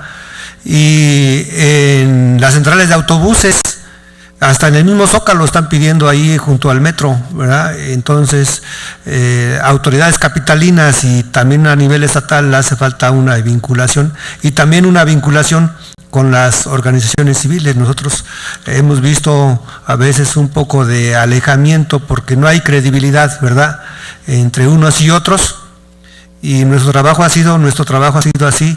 Un poco los felicito. Mi pregunta sería también si han intentado un trabajo de investigación en Hidalgo, por ejemplo, en Puebla, porque hay, pues en esos lados también hay mucha migración, y una propuesta que a mí sería también urgente, como las organizaciones civiles, es que se reactivar el campo, ¿verdad? El hambre es brutal ahorita en las ciudades, ¿verdad?, y en los pueblos, y el apoyo de los programas es muy selectivo. Si perteneces al partido, ¿verdad?, te damos; si no, no te damos, ¿verdad? Y además tus apoyos, si eres de la tercera edad, pues te los escamoteamos por varios meses, y si sabes reclamarlos, los recuperas; si no, pues no. Y esa es nuestra propuesta. Una de ellas es una recuperación o reestructuración del programa del campo, porque sería muy urgente. Nosotros somos campesinos y estamos ciertos que en 2 años se les puede reactivar la mitigación del hambre por la producción de granos. Gracias. Muchas gracias. Sonido, por favor, para el escaño número 20. Amal. Sí, gracias. Bueno, yo con un gran reconocimiento por la presentación de este libro a la senadora Dolores Padierna. La verdad es que cuando me enteré el día de ayer que se iba a presentar, inmediatamente vi cómo hacía para venir, porque sé que el trabajo que realizan, y además el doctor García Zamora, en el doctorado en estudios del desarrollo, han hecho ahí en la Universidad Autónoma de Zacatecas un trabajo riguroso, un trabajo muy puntual, pero no solamente de investigación, sino, como él mismo lo planteaba aquí, con propuestas específicas. Generalmente la academia hace investigación que sirve para toma de decisiones, pero aquí han ido más allá y han hecho propuestas puntuales y han intentado de incidir en las políticas públicas, y eso resulta muy, muy importante. Yo creo que en el análisis que se hace sobre las causas de la migración, que además efectivamente creo que hay una causa estructural, que es una causa estructural que debe ser atendida y que es un asunto de fondo. Yo subrayaría, aquí lo mencionaba el doctor García Zamora y quienes han intervenido, pero yo subrayaría que efectivamente uno de los factores de la migración tienen que ver con el diferencial salarial. Mientras aquí el salario mínimo actualmente, con este aumento de enero que no sirvió absolutamente para nada, es de 80 pesos al día, que equivale como a $4 y cachito al día. En Estados Unidos el salario mínimo fluctúa entre 8 o 9 o 10 o hasta $15 la hora. evidentemente que el factor salarial es muy importante. La gente tiene derecho y desea tener un mejor ingreso. Yo creo que el salario es uno, el otro, el factor del empleo, el trabajo, son dos elementos sustanciales.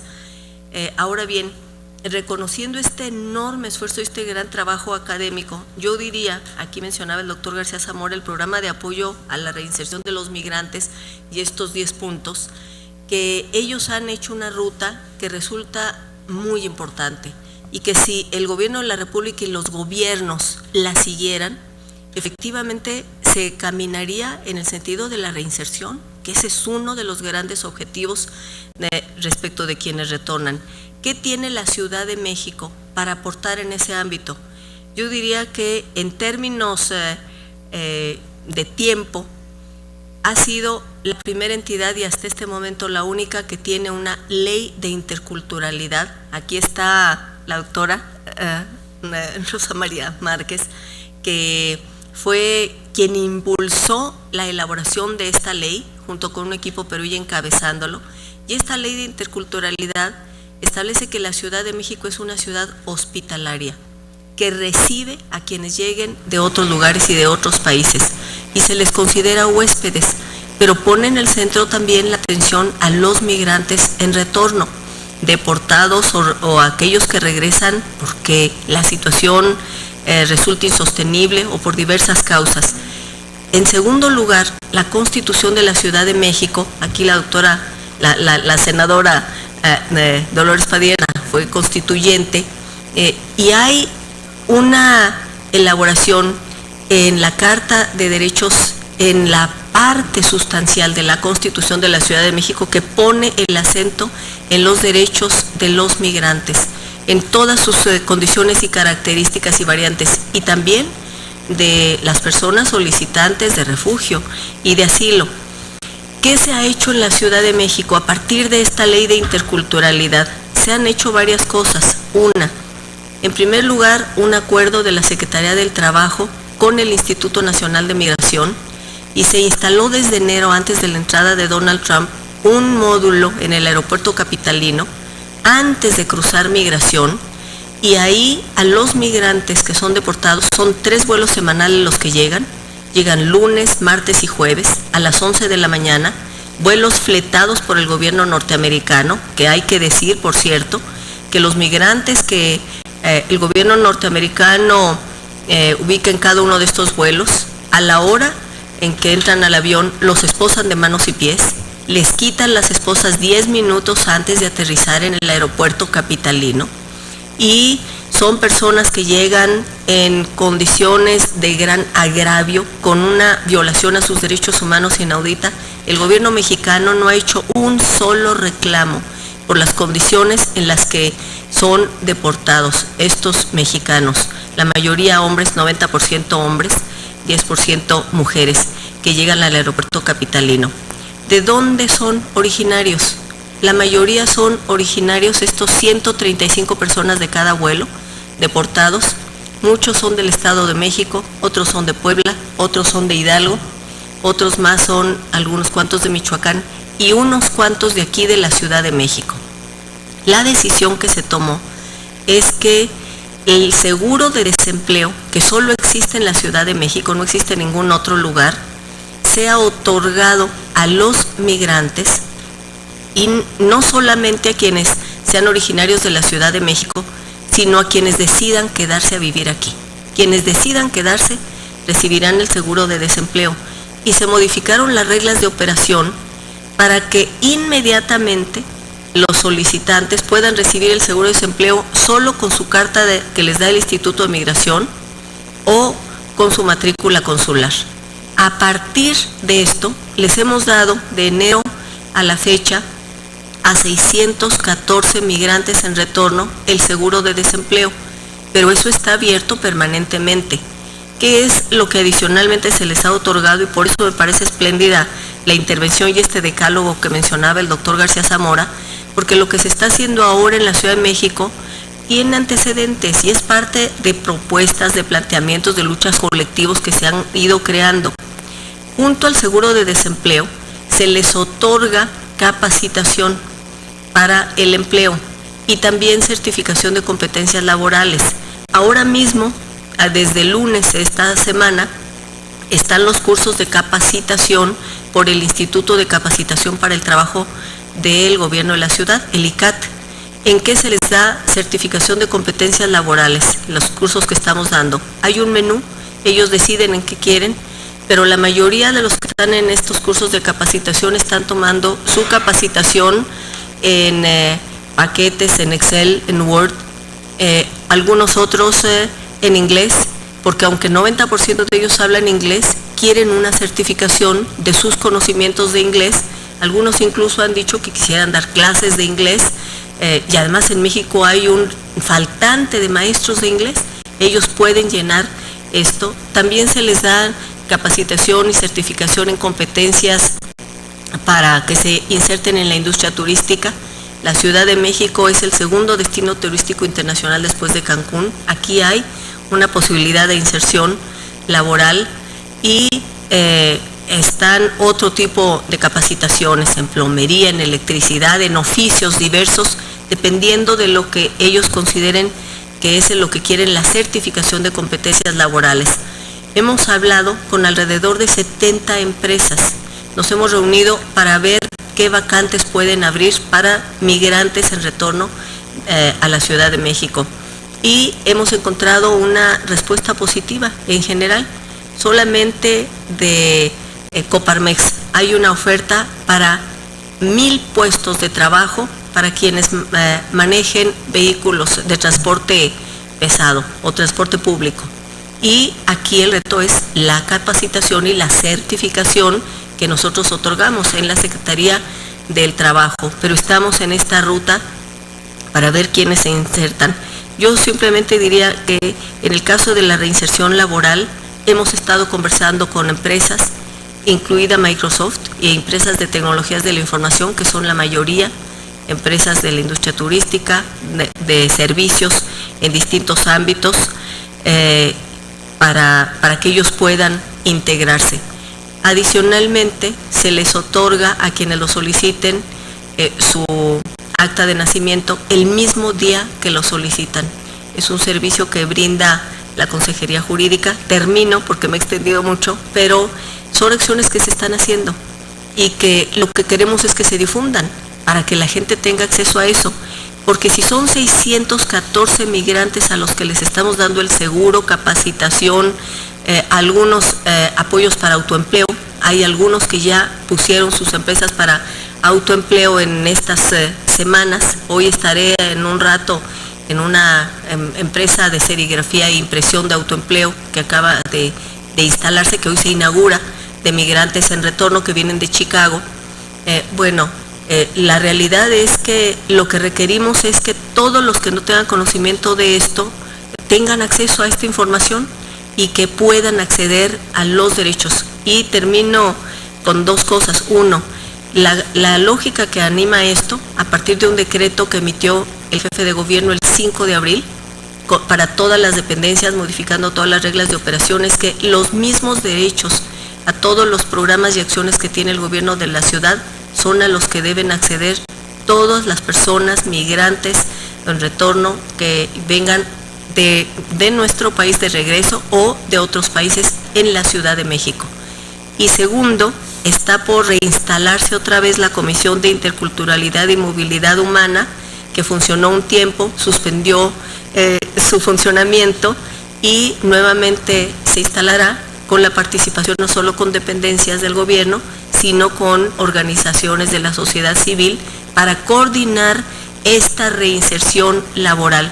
Por supuesto está la educativa, la atención en salud, pero yo hablo sobre todo del ámbito que me compete, que es trabajo, y que estamos haciendo pasos que creo que son indispensables. Si alguien tiene un ingreso y tiene un trabajo, puede tener independencia económica y puede desarrollar su vida. Gracias.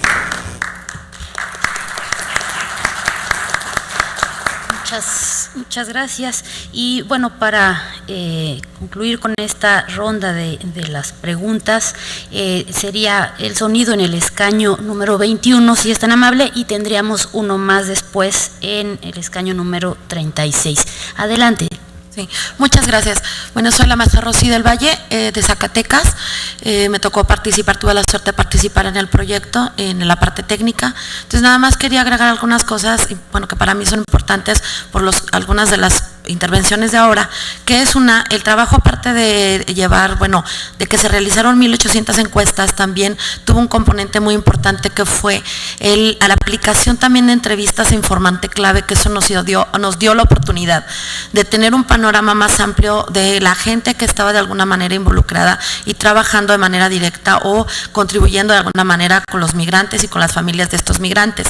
Otro componente, bueno, otra de los instrumentos que también aplicamos fue a grupos de foco, y esto lo menciono porque gracias a esa dinámica nosotros pudimos encontrar la participación o tener la participación, por ejemplo, de mujeres que habían retornado también a sus comunidades de origen y que pudimos identificar ahí sobre todo también la parte, lo de la parte de la problemática en las mujeres cuando se encontraron allá, pero también cuando regresaron a sus comunidades, precisamente lo que el doctor señalaba, cómo la reintegración, hacer la reintegración en sus comunidades y en sus familias. Y una cosa importante es que también ahí con digamos, algunos actores como algunos funcionarios, se pudo dar también la articulación incluso o la demanda de algunas necesidades muy claras que ya traían los migrantes, y que en estas dinámicas de grupo de foco, pues creo que no solo cumplimos con el objetivo, del libro, de la investigación, sino aparte también de generar esa articulación, ¿no? Y esa posibilidad de que la información llegara tanto a los migrantes como a los familiares de migrantes, sobre todo, por ejemplo, para el programa el Fondo de Apoyo a Migrantes Retornados, que en algunas comunidades era pues sorprendente que no tuvieran información suficiente. Entonces, la otra, bueno, estuvimos también entrevistando a algunos migrantes retornados esos fueron los 4 instrumentos. Por último, nada más señalar que también es importante decir que identificamos mucho el hecho de que aunque se estaban reinsertando en algunas actividades como era el campo o por ejemplo en la actividad en la construcción, difícilmente encontrabas en ellos una posibilidad, digamos,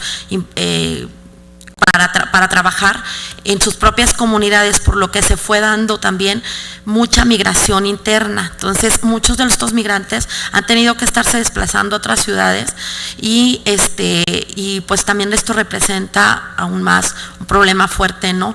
Y sobre todo por lo que el doctor señalaba en la cuestión de seguridad o en la cuestión también de garantizar sus derechos.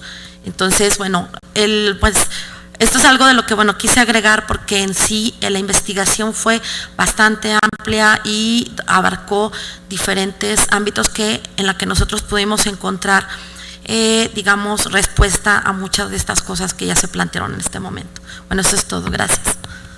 Muchas gracias. Pues para concluir entonces el sonido en el escaño número 36, para que podamos escuchar también al doctor. Adelante, sí. Bueno. Buenas tardes.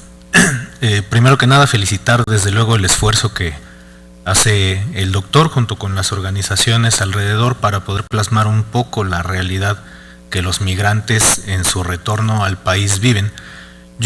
Mi intervención va en 2 líneas. Una, me agradaría contar una historia familiar que se da ahora en el estado de Michoacán y poder cerrar con una pregunta de apoyo.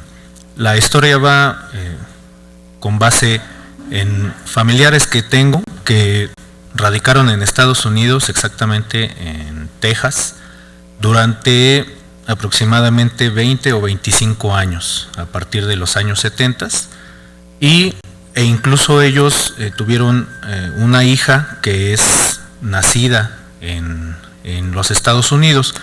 Ellos ahora, desde luego, siempre en la idea de como el nacionalismo que cada persona tiene, su idea nunca fue como el llegar a radicar allá y permanecer totalmente, sino obviamente ya con base en lo que comentaba ahorita, lo que se ha vertido, en el sentido de la economía, ellos comenzaron a generar desde luego recursos para venir a hacer la inversión directa aquí en México. Tiene ellos aproximadamente 5 años que regresaron, se ubicaron en el estado de Michoacán, donde ellos son oriundos del estado, y ahora comienzan a desarrollar como tal empresa, principalmente de agave, para hacer la venta.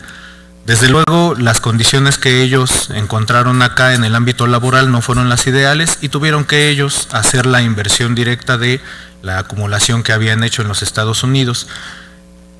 Podría sonar quizá como una historia de éxito si no fuera ahora con la falta de garantías que existen en el ámbito de seguridad, ya que ahora, a partir de la inversión y del desarrollo, porque,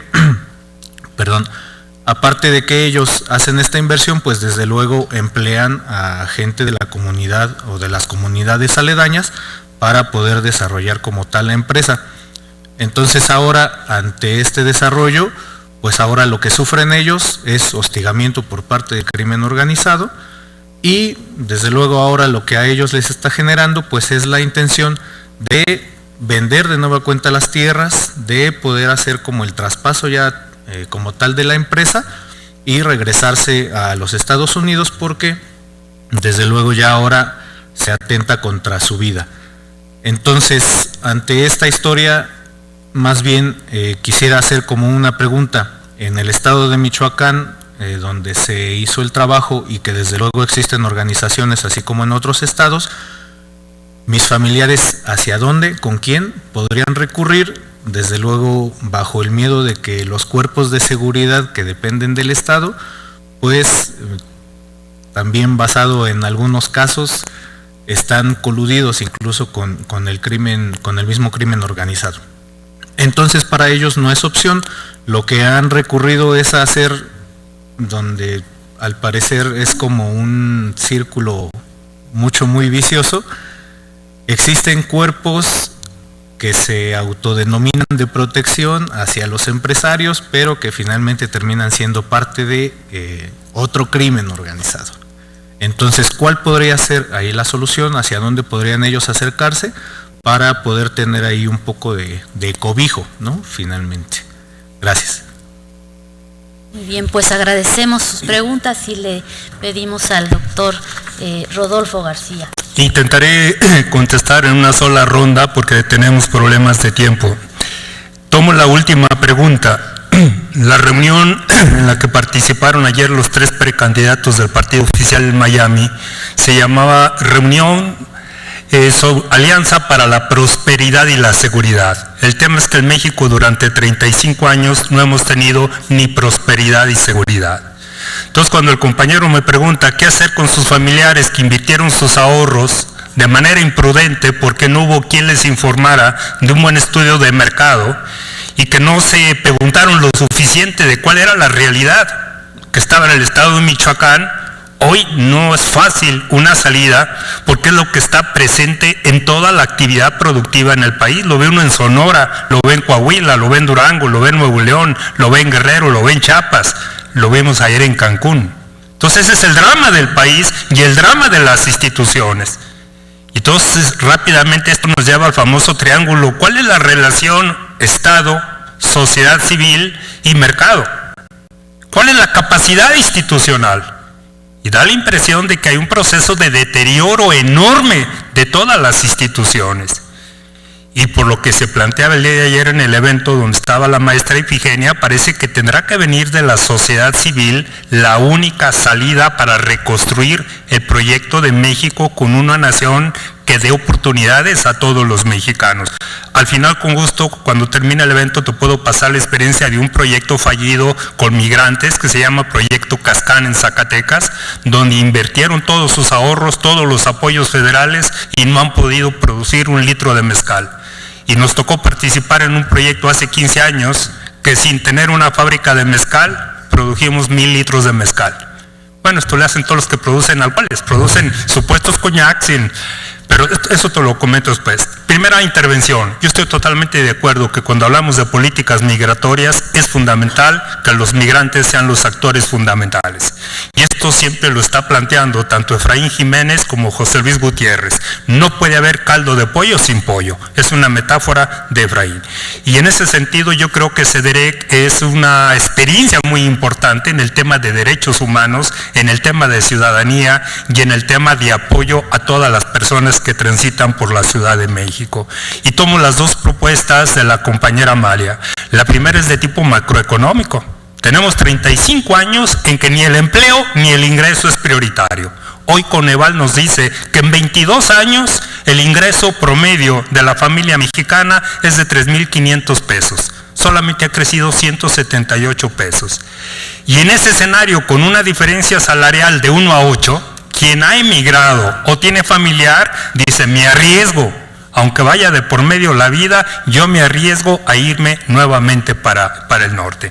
La otra intervención es muy importante, lo que ella nos plantea, que ya en la práctica están haciendo acciones directas de reinserción para los migrantes que están llegando y que pasan por la Ciudad de México. Y es ahí cuando yo planteo, no intentemos que en una reunión del Senado, por obra y gracia del Espíritu Santo, hagamos un cambio en todo el modelo del país. Pero sí podemos empezar a hacer una serie de articulaciones, de colaboraciones, que empezamos a compartir propuestas, experiencias regionales, Chiapas, Oaxaca, Michoacán, Puebla, Guerrero, Zacatecas, Durango, etcétera. Y a partir de ahí ir reconstruyendo o construyendo la nueva arquitectura institucional. Es a partir de apoyarnos quienes coincidimos en una agenda diferente de cómo se han venido haciendo. Hay que recordar que en el famoso Pacto por México se anunció que iba a haber el seguro de desempleo para todos y nunca se hizo nada. ¿Y eso es malo o no? Habrá que retomarlo. Y aquí ya hay una experiencia.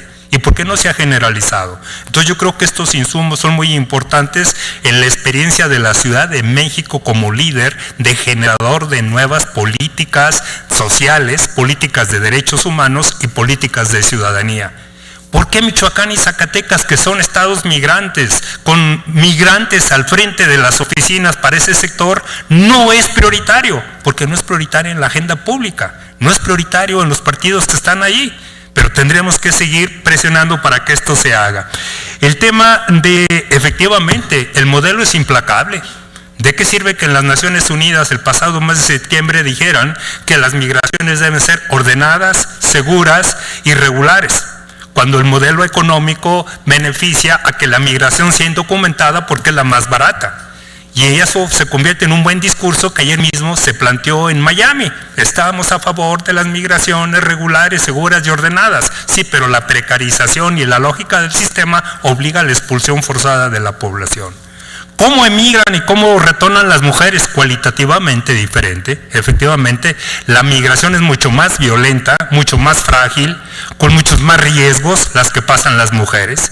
Y yo creo que no hay experiencias más traumáticas que el paso de las transmigrantes centroamericanas por México.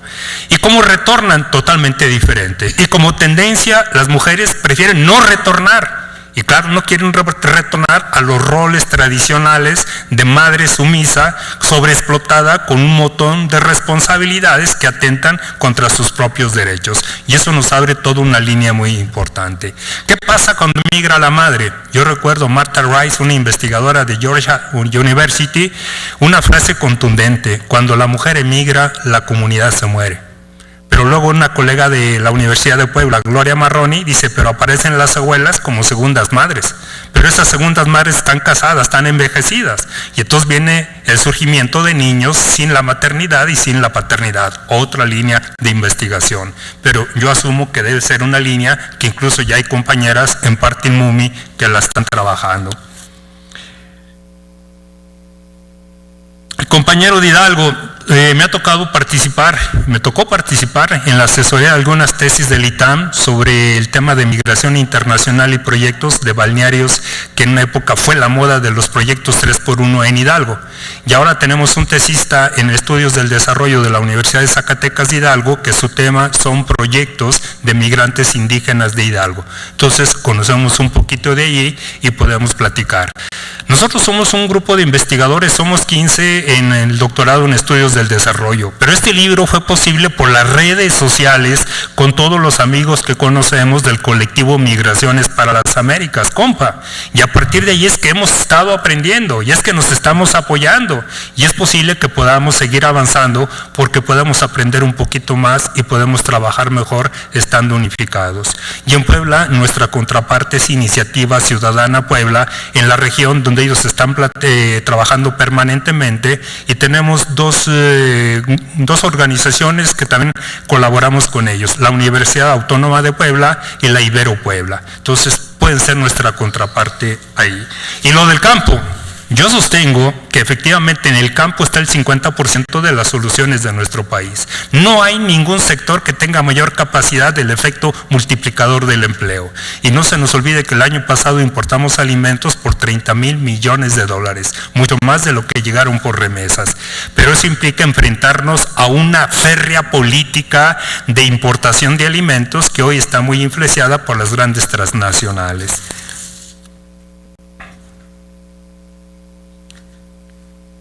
Creo que son las principales preguntas, y retomar el tema estructural, salarial. Mientras los salarios sigan siendo de 1 a 8, lo decía mi abuela, nos quitarán las costumbres, pero las veredas ¿cuándo? Cuando el migrante ya pudo obtener 8, 10 dólares por hora, cuando le quieren pagar 80 pesos o 150 pesos, dice no, porque su nivel de vida y el nivel de vida que acostumbró a su familia ya es cualitativamente distinto.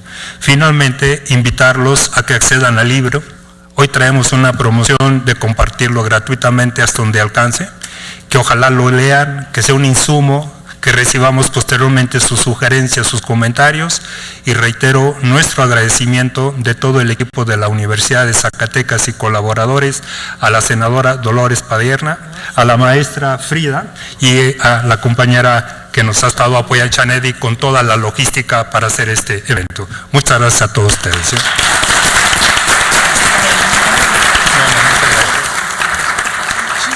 Muchísimas gracias. Agradecemos a la maestra Frida, senadora, al doctor por esta presentación. Muchísimas gracias. Nuestro agradecimiento y reconocimiento por esta importante labor en la investigación, y agradecemos a todos y a todos ustedes por habernos acompañado. Muchas gracias.